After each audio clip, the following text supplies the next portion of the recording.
ये Korangi 4 number sector 50 है। गोस park road से अंदर आएंगे, 17 के स्टॉप आएगा, वहाँ से अंदर आएंगे। ये कंपाउंड के अंदर प्लाट है।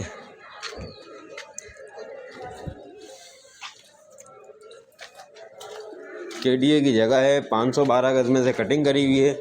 ये पहला है। इसके बराबर में दूसरा प्लाट है। 13 बाई 20.5 का साइज़ है।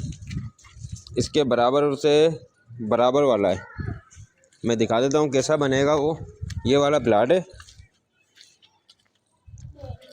इसके बिल्कुल सामने वाला प्लाट है। इतना ही बनेगा, ऐसा ही बनेगा। ठीक है।